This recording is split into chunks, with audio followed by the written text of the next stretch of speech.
ನಾನು ಯಾಕೆ ಇಲ್ಲಿದ್ದೀನಿ? ಅಷ್ಟಕ್ಕೂ ನಾನು ಇಲ್ಲಿ ಹೇಗೆ ಬಂದೆ? ಅಲ್ಲ, ಏನ್ ನಡೀತಾ ಇದೆ ಇಲ್ಲಿ? ಅಂದ್ರೆ ದೊಡ್ಡಪ್ಪ ದೊಡ್ಡಪ್ಪ ದೊಡ್ಡಪ್ಪ, ನೀವೇ ನಾನು ಇಲ್ಲಿ ಕರ್ಕೊಂಡ್ ಬಂದಿರೋದಲ್ವಾ?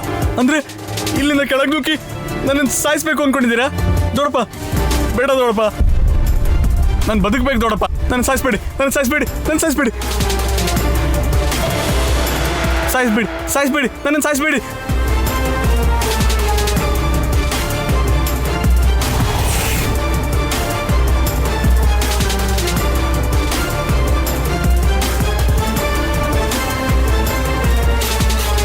ಎಲ್ಲಿಗೋ ಓಡ್ ಹೋಗ್ತಿದೀಯಾ? ಬದಲಾಗ್ತೀನಿ ಅಂದ್ರೆ ಬಿಡ್ತೀನಿ ಹೊರತು ಬದಲಾಗಿದ್ದೀನಿ ಅಂದ್ರೆ ಬಿಟ್ಬಿಡ್ತೀನಾ? ಏ ವಾಲಿ, ಯಾಕೋ ಆತರ ಓಡ್ ಬಂದೆ? ಏನಾಯ್ತೋ ನಿನ್ಗೆ? ನೀನು ಕೂಡ ಇಲ್ಲಿಗೆ ಬಂದ್ಯಾ? ಬಾ. ಏಯ್, ಮೊದ್ಲೇ ಭಯದಿಂದ ಸಾಯ್ತಾ ಇದ್ದೀನಿ. ಇದೇನೋ ನಿನ್ ವಾಯ್ಸು? ಯಾಕೋ ಇಲ್ಲಿಗೆ ಬಂದೆ?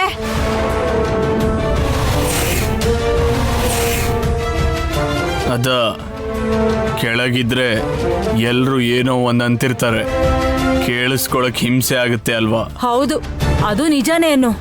ಮೊದ್ಲೇ ನಮ್ಮ ಮೇಲೆ ಅನುಮಾನ ಇವ್ರಿಗೆ. ಬಾಯಿ ಬಂದಾಗೆ ಮಾತಾಡ್ತಿರ್ತಾರೆ, ಸಹಿಸ್ಕೊಳ್ಳೋದ್ ಕಷ್ಟ. ಈ ಒಂದು ಹೊತ್ತು ಮನೆಯವ್ರ ಕಣ್ಣಿಗೆ, ನಿಮ್ ದೊಡ್ಡಪ್ಪನ ಕಣ್ಣಿಗೆ ಬೀಳದೆ ಇದ್ರೆ ಸಾಕು. ಕಣ್ಣಿಗೆ ಬೀಳಲ್ಲ ಬಿಡಮ್ಮ. ನೆನ್ಪಿದ್ಯಾ, ರಾತ್ರಿ ಎಲ್ಲಾ ಪ್ಲಾನು ಇಲ್ಲೇ ಮಾಡಿದ್ವಿ. ಹೇಗೋ ಮರ್ತೋಗ್ತೀನಿ. ವೈದೇಹಿ ದೇವಾಂಶ್ಗೆ ಪ್ರಜ್ಞೆ ತಪ್ಪಿಸ್ಬೇಕು, ಎಲ್ರನ್ನೂ ಮುಷ್ಟಿಲ್ ಹಿಡ್ಕೋತೀನಿ ಅಂತ ಹೇಳಿ ಒಂದ್ ಆಟ ಆಡಿಸ್ತೀನಿ ಅಂದ್ಯಲ್ಲೋ?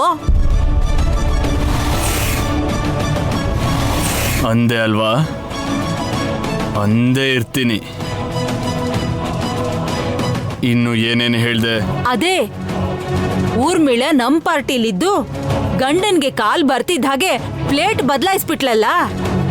ಮತ್ತೆ ಲಕ್ಕಿನ ವೀಲ್ ಚೇರ್ಗೆ ಫಿಕ್ಸ್ ಮಾಡಿಸ್ಬಿಡೋಣ, ಆಗ ಊರ್ಮಿಳ ಓಡ್ತಾ ನಮ್ಮ ಹತ್ರಕ್ಕೆ ಬರ್ತಾಳೆ ಅಂತ ಅಂದ್ಯಲ್ಲೋ? ಓ, ಹಾಗೂ ಹೇಳಿದ್ನಾ? ಅಂದೆ, ಆದ್ರೆ ಯಾವುದು ಕೂಡ ನಡೀಲಿಲ್ಲ ಅಷ್ಟೇ. ಹೌದು, ನೀನು ಇದನ್ನೆಲ್ಲ ನನ್ನ ಹತ್ರ ಹೇಳಿ ಈಗ ನನ್ನನ್ನೇ ಕೇಳ್ತಿದ್ಯಲ್ಲ?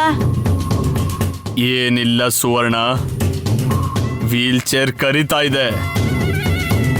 ಏನು? ಸುವರ್ಣನ ಹೆತ್ತ ತಾಯಿನ ಹೆಸರಿಡಿದು ಕರಿತೀಯಾ? ತಲೆಗಿಲೆ ಕೆಟ್ಟಿದ್ಯಾ? ಹೇಳಿದ್ದನ್ ಕೇಳದ್ ಬಿಟ್ಟು ಹೆಸರಿಡ್ದು ಕರಿತಾ ಇದ್ದೀನಿ ಅಂತ ಹೇಳ್ತಾ ಇದೆಯಲ್ಲ ಸುವರ್ಣ. ಲಕ್ಕಿನ ವೀಲ್ ಚೇರಲ್ಲಿ ಕೂಡಿಸ್ತೀನಿ ಅಂತ ಹೇಳಿದ್ದೆ ಅಲ್ವಾ? ಈಗ ಅದೇ ವೀಲ್ ಚೇರ್ ನನ್ನನ್ನು ಕರಿತಾ ಇದೆ. ವಾಲಿ, ಏ ವಾಲಿ, ಎಲ್ಲಿಗೆ ಹೋಗ್ತಿದ್ಯೋ? ವಾಲಿ, ಏಯ್!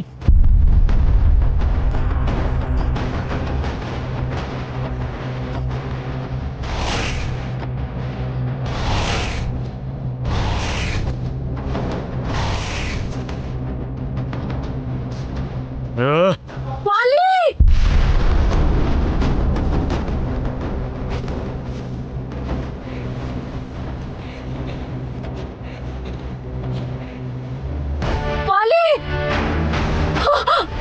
ವಾಲಿ! ವಾಲಿ! ವಾಲಿ! ವಾಲಿ! ಅಯ್ಯೋ ಅಯ್ಯೋ ವಾಲಿ! ವಾಲಿ, ಏನಾಯ್ತು ನಿನಗೆ? ಎಂತ ಕೆಲಸ ಮಾಡ್ಬಿಟ್ರಲ್ಲ ಭಾವ. ನನ್ ಮಗನೊಳಗ್ ಸೇರ್ಕೊಂಡು ಮೇಲಿಂದ ಕೆಳಗ್ ನೂಕ್ಬಿಟ್ರ. ಅಯ್ಯೋ, ನನ್ನ ಮಗನ ನನ್ನಿಂದ ದೂರ ಮಾಡ್ತೀರಾ? ವಾಲಿ, ವಾಲಿ! ಏ ರಂಗ, ದೇವಾಂಶ್, ಬೇಗ ಬನ್ನಿ. ಸತ್ರೆ ಯಾವ ನೋವು ಇಲ್ಲ ಸುವರ್ಣ, ಆದ್ರೆ ಸಾಯಲ್ಲ. ಜೀವಂತವಾಗಿದ್ರು ನಾನು ಯಾಕಿನ್ನು ಬದುಕಿದ್ದೀನಿ, ಯಾಕೆ ಈ ಜೀವನ ಬೇಕು ಅನಿಸ್ಬೇಕು? ನನ್ನ ಮಗ ವೀಲ್ ಚೇರ್ನಲ್ಲಿದ್ದಾನೆ ಅಂತ ಎಷ್ಟೆಲ್ಲ ಆಡ್ಕೊಂಡಿದ್ದಾನೆ, ಈಗ ನಿನ್ನ ಮಗನಿಗೂ ಅದೇ ಗತಿ ಬರುತ್ತೆ ನೋಡು. ಸಾಯೋಕ್ಕಾಗ್ದೆ, ಬದುಕೋಕ್ಕಾಗ್ದೆ, ಕೊನೆಗೆ ಅವನಿಗೆ ಬದಲಾಗದೆ ಬೇರೆ ದಾರಿ ಇಲ್ಲದೆ ಅವನ ಜೊತೆ ನಿನ್ನನ್ನು ಬದಲಾಗಿ ಹೋಗಿ ಮಾಡ್ತೀನಿ. ವಲೇಣ, ವಲೇಣ! ಅಯ್ಯೋ ಅಯ್ಯೋ ಅಯ್ಯೋ, ಎಂತ ಕೆಲಸ ಆಗೋಯ್ತಣ್ಣ. ಲಕ್ಕಿ ಅಣ್ಣ, ನೋಡಿದ್ರ ನಿಮ್ ತಮ್ಮಂಗೆ ನೀವಿದ್ದಿದ್ದ ಪರಿಸ್ಥಿತಿನೇ ಬಂದಿದೆ. ಅಯ್ಯೋ, ಈಗ ಏನ್ ಮಾಡೋದು? ನಿಮಗ್ ಕಾಲ್ ಮಾತ್ರ ಇರಲಿಲ್ಲ, ಇವ್ರ ಕೈಯೂ ಬಿದ್ದೋಗ್ಬಿಟ್ಟಿದೆ. ಅಯ್ಯೋ, ಏನ್ ಮಾಡೋದು? ಹೋಗೋ, ಆಚೆ ಹೋಗೋ. ನಿಮ್ಗೆ ಏನ್ ಗೊತ್ತಮ್ಮ, ಇವ್ರ ಸೇವೆ ನಾನೇ ಮಾಡ್ಬೇಕಲ್ಲ. ವಾಲಿ, ವಾಲಿ, ಏನಾಯ್ತು? ಯಾಕೆ ನಿನ್ ಕೈ ಕಾಲಲ್ಲಿ ಸ್ವಾಧೀನ ಇಲ್ಲ? ಎಲ್ಲಾದ್ರೂ ಬಿದ್ಯಾ? ಇಲ್ಲ ಅಂದ್ರೆ ಯಾರಾದ್ರೂ ಮುರ್ದು ಹಾಕಿದ್ರಾ? ಏನಾಯ್ತು?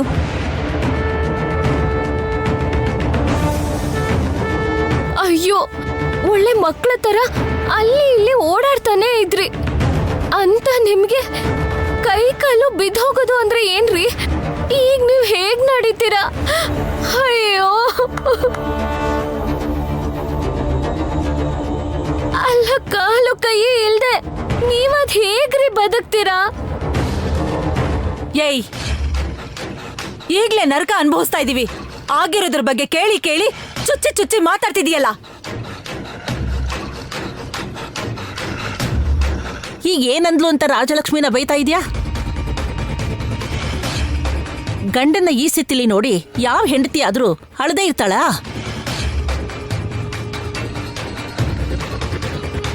ಅಷ್ಟಕ್ಕೂ ಮೊದ್ಲು ನಿನಗೆ ಈ ಸ್ಥಿತಿ ಹೇಗ್ ಬಂತು ಅಂತ ಹೇಳು. ಅದನ್ನ ನಾನ್ ಹೇಳ್ತೀನಿ ಅಜ್ಜಿ. ಏನೋ ಕುತಂತ್ರ ಮಾಡಿರ್ತಾರೆ, ಅದು ಮತ್ತೆ ಇವ್ರಿಗೆ ಉಲ್ಟಾ ಹೊಡೆದಿರತ್ತೆ.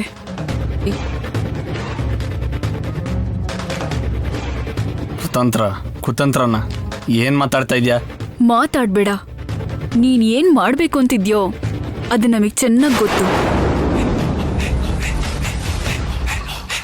ವೈದೇಹಿ ದೇವಂಶ್ ರೂಮಲ್ಲಿ ಬಲೂನ್ ಇಟ್ಟು ಅದು ಒಡೆಯೋ ಹಾಗೆ ಮಾಡಿ ಆಮೇಲೆ ನಮ್ ಕುಟುಂಬಕ್ಕೆ ಏನೋ ಮಾಡ್ಬೇಕು ಅಂತ ಅನ್ಕೊಂಡಿದ್ರಿ.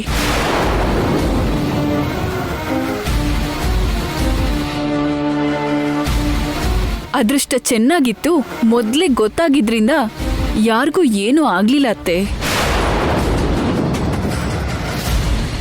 ಇಲ್ಲ ಅಂದ್ರೆ ಇಷ್ಟೊತ್ಗೆ ಏನಾಗ್ತಿದ್ರು? ಏನೂ ಆಗ್ತಿರ್ಲಿಲ್ಲ.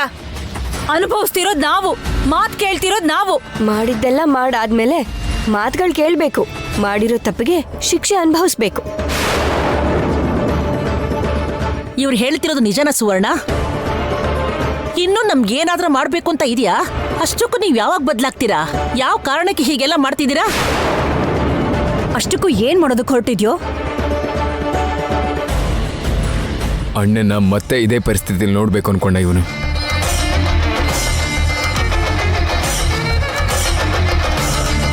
ಆ ಪಾಪಕ್ಕೆ ಸರಿಯಾಗಿ ದೇವರು ಇವನ್ಗೆ ಇಂಥ ಶಿಕ್ಷೆ ಕೊಟ್ಟಿದ್ದಾನೆ.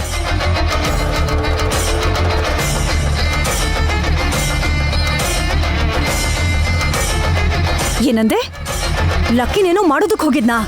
ಹೌದು ಅತ್ತೆ, ಲಕ್ಕಿ ಬಾವನ್ನ ಮತ್ತೆ ವೀಲ್ ಚೇರ್ ಮೇಲೇನೆ ಕೂಡಿಸ್ಬೇಕು ಅಂತ ನೋಡ್ತಿದ್ರು. ಅದಕ್ಕೆ ಆ ದೇವ್ರು ಈ ಥರ ಶಿಕ್ಷೆ ಕೊಟ್ಟಿದ್ದಾನೆ. ದೇವ್ರಲ್ಲ, ಆ ದಶರಥ ರಾಮ ನಿಮ್ ಮಾವ ನಮ್ಮನ್ನ ಎಲ್ಲೂ ಬದುಕಕ್ ಬಿಡದೆ ಸಾಯಿಸ್ತಿದ್ದಾನೆ. ಏನ್ ಮಾತಾಡ್ತೀಯ ಸುವರ್ಣ? ನನ್ನ ಮಗ ನಿಮ್ಮನ್ನ ಕೊಲ್ಲಕ್ ಬಂದಿದ್ನಾ? ಈ ಕುಟುಂಬದವ್ರು ಒಂದಾಗ್ಬೇಕು, ಕೂಡಿ ಬಾಳ್ಬೇಕು ಅಂತ ಆಸೆ ಪಟ್ಟ ನನ್ನ ಮಗ ನಿಮ್ಮನ್ನ ಸಾಯ್ಸಕ್ ಬಂದಿದ್ನಾ?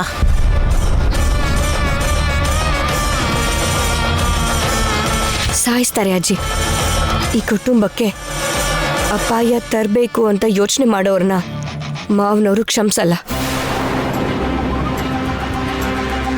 ಅಂದ್ರೆ ನಿಮ್ ಮನ್ಸು ಇಂಥ ಹಾಳಾದ ಆಲೋಚನೆಗಳಿಂದ ತುಂಬ ಹೋಗಿದೆ. ಇದರಿಂದ ನನಗೆ ಅರ್ಥ ಆಗ್ತಾ ಇದೆ, ಬದ್ಲಾಗಲ್ಲ ನೀವು. ಅಷ್ಟಕ್ಕೂ ಏನ್ ಬೇಕು ನಿಮ್ಗೆ? ಯಾವಾಗ್ಲೂ ಬದ್ಲಾಗಿದ್ದೀವಿ. ಇನ್ನು ಬದ್ಲಾಗಿ ಅಂತ ನಮ್ಗೆ ಚಿತ್ರಹಿಂಸೆ ಕೊಡ್ತಿದ್ರೆ ಸಾಯೋದ್ ಬಿಟ್ಟು ನಮಗ್ ಬೇರೆ ದಾರಿ ಕಾಣಿಸ್ತಿಲ್ಲ. ಈಗ ನನ್ನ ಮಗ ಜೀವಂತ ಶವ ಆಗ್ಬಿಟ್ಟಿದ್ದಾನೆ. ಈಗ್ಲಾದ್ರೂ ನಮ್ಮನ್ನ ಬಿಟ್ಬಿಡಿ, ನಿಮಗ್ ಕೈ ಮುಗಿತೀನಿ.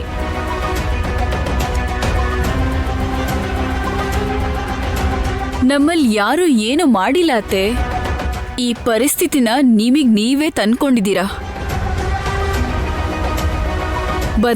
ಬದ್ಲಾಗಿ ಅಂತ ಎಷ್ಟು ಹೇಳಿದ್ರೂ ಬದ್ಲಾಗ್ದೆ ಇವಾಗ ಅನುಭವಿಸ್ತಾ ಇದೀವಿ ಅಂತ ಅತ್ರ ಹೇಗೆ?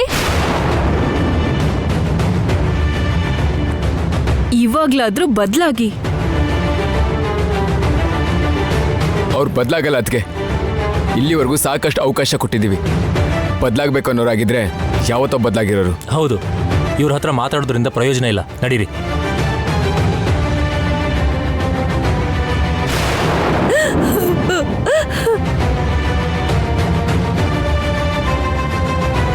ದೇಹದಲ್ಲಿ ಯಾವ ಅಂಗನೂ ಕೆಲಸ ಮಾಡ್ದೆ, ಮೆದುಳು ಮಾತ್ರ ಕೆಲಸ ಮಾಡೋ ಹಾಗೆ ಪ್ರಾಣನೂ ತೆಗೆದೆ.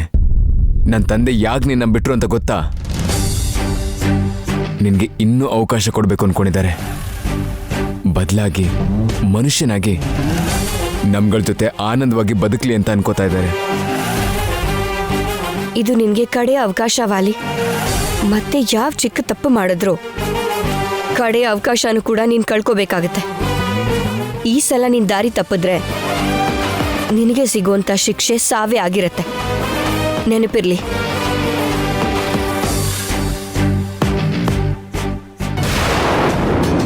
ಇಷ್ಟು ಜನ ನೀವು ತಪ್ಪು ಮಾಡಿದ್ದೀರಾ ಅಂದ್ರು ಯಾಕ್ರಿ ಇನ್ನು ಏನ್ ಸಾಧಿಸ್ಬೇಕು ಅಂತಿದ್ದೀರಾ? ಏಯ್, ಬಾಯ್ ಮುಚ್ಚೆ. ಅವ್ರ ಜೊತೆ ಸೇರ್ಕೊಂಡು ನಮ್ಗೆ ಉಪದೇಶ ಮಾಡ್ತೀಯಾ? ಪ್ರಾಣ ತೆಗೆದ್ಬಿಡ್ತೀನಿ ನಿಂದು. ಹೋಗಿಲ್ಲಿಂದ.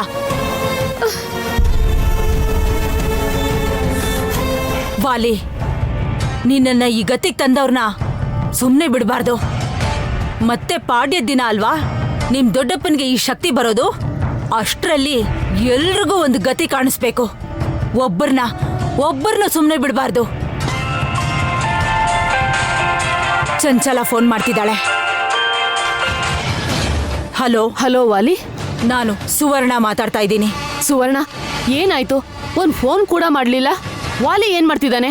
ನನ್ನ ಮಗ ಏನು ಮಾಡ್ಲಾರ್ದ ಸ್ಥಿತಿಲಿ ವೀಲ್ ಚೇರಲ್ಲಿ ಕೂತಿದ್ದಾನೆ. ಚಂಚಲ, ವಾಲಿ ವೀಲ್ ಚೇರ್ ಅಲ್ಲಿ ಇದ್ದಾನ? ಏನಾಯ್ತು ಸುವರ್ಣ? ನಮ್ ಭಾವ ಆ ದಶರಥ ರಾಮ ಜೀವಂತ ಶವ ಮಾಡಿದ್ದಾರೆ.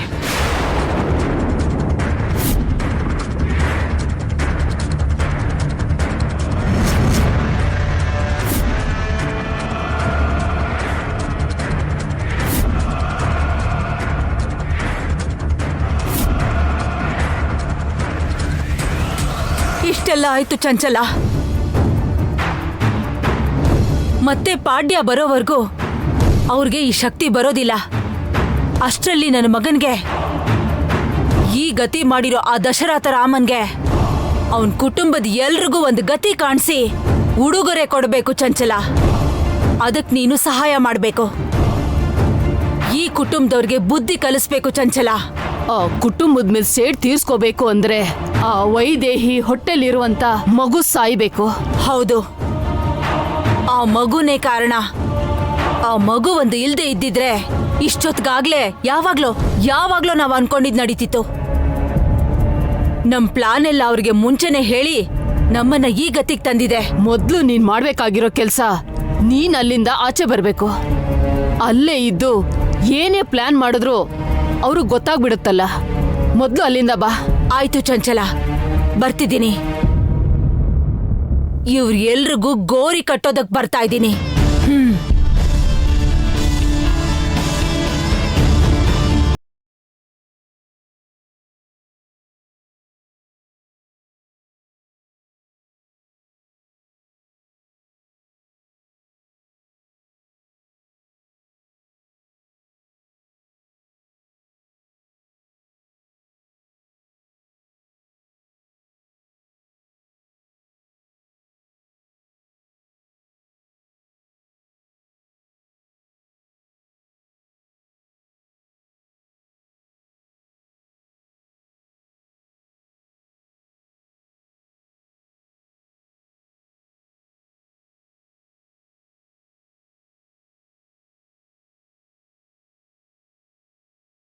ಅತ್ತೆ ಮಾವ ಇಬ್ರು ಬರಕ್ ಹೇಳೋಣ.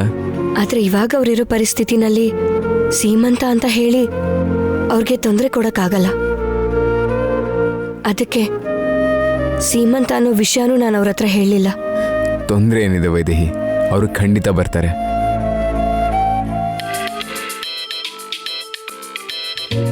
ಹಲೋ, ಹೇಳಿ. ಹಾ, ಕೊಟ್ಟಿದ್ದಾರಲ್ವಾ?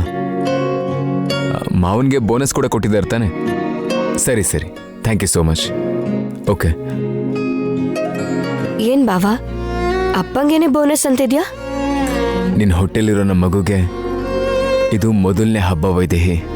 ನಿನ್ನ ಬೆಳೆಸಿ ದೊಡ್ಡೋಳನ್ನಾಗಿ ಮಾಡಿರೋ ನಿನ್ನ ತವ್ರ ಮನೆಯವರು ಅರ್ಶಿನ ಕುಂಕುಮ ತಗೊಂಡು ಬರಬೇಕು.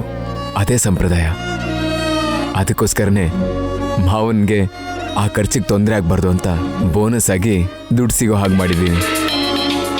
ಅಪ್ಪನೇ ಫೋನ್ ಮಾಡ್ತಿದ್ದಾರೆ ಬಾವ. ಮಾತಾಡು. ಹಲೋ ಅಪ್ಪ. ಮಗಳ ವೈದೇಹಿ, ಹೇಗಿದ್ಯಮ್ಮ? ಚೆನ್ನಾಗಿದ್ದೀನಿ ಅಪ್ಪ. ಅಮ್ಮ ಹೇಗಿದ್ದಾರೆ? ಮಾರುತಿ ಹೇಗಿದ್ದಾನೆ? ಎಲ್ಲರೂ ಚೆನ್ನಾಗಿದ್ದಾರಮ್ಮ. ನಿನ್ನ ತಮ್ಮ ಮಾರುತಿನೂ ಚೆನ್ನಾಗಿದ್ದಾನೆ. ನೀನ್ ಹೇಗಿದ್ಯಮ್ಮ?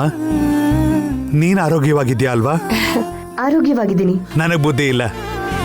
ಆರೋಗ್ಯವಾಗಿದ್ಯಾ ಅಂತ ನಿನ್ನನ್ ಕೇಳ್ತಾ ಇದ್ದೀನಿ ನೋಡು. ಅಲ್ಲಿ ನಿನಗೆ ಕಾಲನ್ ಕೂಡ ನೆಲದ ಮೇಲೆ ಇಡೋದಕ್ಕೆ ಬಿಡೋದಿಲ್ಲ ಅನ್ನೋದು ಗೊತ್ತಿದೆ. ಎಷ್ಟೇ ಚೆನ್ನಾಗಿ ನೋಡ್ಕೊಂಡ್ರು ಯಾವುದೇ ಹುಡುಗಿ ಆದ್ರೂ ತವ್ರ ಮನೆಗೆ ಒಳ್ಳೇದಾಗ್ಲಿ ಅಂತಾನೆ ಕಾಯ್ತಿರ್ತಾಳೆ ಅಪ್ಪ. ಇವಾಗ ನನ್ನ ಜೊತೆಗೆ ನನ್ನ ಮಗು ಕೂಡ ನೀವ್ ಬರೋದಕ್ಕೇನೆ ಕಾಯ್ತಿರುತ್ತೆ. ಬರ್ತೀವಮ್ಮ. ಈ ಬಡ ತವ್ರ ಮನೆಯವರು ನಿಮ್ಮ ಅತ್ತೆ ಮನೆಯವ್ರ ತಕ್ಕ ಹಾಗೆ ಸೀಮಂತನ ಮಾಡ್ತೀವೋ ಇಲ್ವೋ ಅಂತ ಭಯ ಆಗ್ತಾ ಇದೆ. ಆದ್ರೆ ದೇವರ ದಯನೋ ನಿನಗೆ ಹುಡ್ತಾರೋ ಮಗು ಅದೃಷ್ಟನೋ ಅನ್ಕೊಂಡ್ ಹಾಗೆ ಮಾಡೋದಕ್ಕಾಗ್ತಿದೆ. ಈಗ ಯಾವ ತೊಂದರೆನೂ ಇಲ್ಲದೆ ಸೀಮಂತನ ಅದ್ದೂರಿಯಾಗಿ ಮಾಡ್ತೀವಿ ಅಂತ ಅನಿಸ್ತಾ ಇದೆ. ನನ್ನ ಮಗಳಿಗೆ ಸೀಮಂತ ಮಾಡೋಷ್ಟು ಅದೃಷ್ಟ ನನಗಿದೆ. ಅಪ್ಪ, ಮಾವ, ನಿಮ್ಮ ಆಶೀರ್ವಾದ ನಮಗೆ ಕೋಟಿಗಿಂತ ಹೆಚ್ಚಿಗೆ ಬೆಲೆ ಬಾಳುತ್ತೆ. ನೀವಿಲ್ಲ ಅಂದ್ರೆ ವೈದೇಹಿ ನಡೀತಾ ಇರೋ ಸೀಮಂತ ಸ್ಪೆಷಲ್ ಅಂತ ಅನ್ಸೋದಿಲ್ಲ. ಹಾಗೆ ಅವಳ ಮನ್ಸಿಗೆ ಅದು ಸಂತೋಷ ಕೊಡೋದಿಲ್ಲ. ನೀವು ಇಲ್ಲಿಗೆ ಬರೋದನ್ನೇ ಕಾಯ್ತಾ ಇರ್ತೀವಿ. ಕೇಳಿಸ್ಕೊಂಡೆ ಅಲ್ವಾ ಅಪ್ಪ? ಮನೇಲಿ ಎಲ್ರೂ ಅದನ್ನೇ ಹೇಳ್ತಿದ್ದಾರೆ. ಅರ್ಶನ ಕುಂಕುಮ ಅಕ್ಷತೆನ ತಗೊಂಡ್ ಬಂದ್ರೆ ಸಾಕು. ಬರ್ತೀವಮ್ಮ, ಖಂಡಿತ ಬರ್ತೀವಿ. ಹುಷಾರಮ್ಮ. ಸರಿಯಪ್ಪ.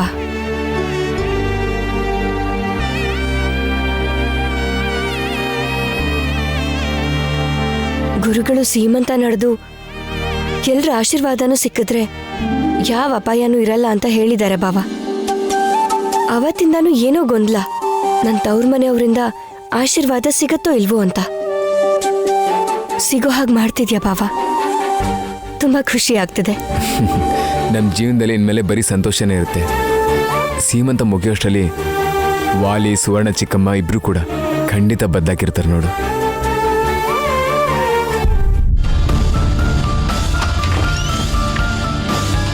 ಊರ್ಮಿಳಾ, ಊರ್ಮಿಳಾ, ಅಮ್ಮ, ಅಜ್ಜಿ, ಊರ್ಮಿಳಾ. ಭಾವನವ್ರೆ, ಹೇಳಿ, ಏನ್ ಬೇಕಿತ್ತು? ಎಲ್ರೂ ಫಂಕ್ಷನ್ಗೆ ಹೊರಟ್ರು. ನಿಮ್ಗೇನ್ ಬೇಕು ಹೇಳಿ, ನಾನು ಕೊಡ್ತೀನಿ. ಏನಿಲ್ಲ ಬಿಡಮ್ಮ, ಪರವಾಗಿಲ್ಲ, ನೀನು ಹೋಗು. ಪರವಾಗಿಲ್ಲ ರೀ, ನಾನೇ ಹೇಳ್ತಿದ್ದೀನಲ್ಲ, ನೀವ್ ಏನ್ ಕೇಳಿದ್ರು ಕೊಡ್ತೀನಿ. ಹೇಳಿ. ಅಯ್ಯೋ, ನನಗೇನು ಅವಶ್ಯಕತೆ ಇಲ್ಲಮ್ಮ, ನೀನು ಹೊರಡು. ನಾದ್ನೀನ ಹೋಗಿ ಹೋಗಿ ಅಮ್ಮಗೆಮ್ಮ ಅಂತಿದ್ದೀರಲ್ಲ ನೀವು. ಪ್ರೀತಿಯಿಂದ ಮುದ್ದು ನಾದ್ನಿ ಅಂತಾನೆ ಕರೀರಿ. ನನಗೂ ಖುಷಿ ಅನ್ಸುತ್ತೆ, ನಿಮಗೂ ಖುಷಿ ಅನ್ಸುತ್ತೆ. ಸರಿ, ಹಾಗೆ ಕರಿತೀನಿ, ನೀನು ಹೊರಡು. ಹೇಳಿ ಬಾವಾ, ನೀವ್ ಹಾಗೆ ಹೇಳಿದ್ಮೇಲೆ ನಾನು ಹೋಗೋದು. ಆಮೇಲೆ ಹಾಗೆ ಹೇಳ್ತೀನಿ, ನೀನು ಹೊರಡು.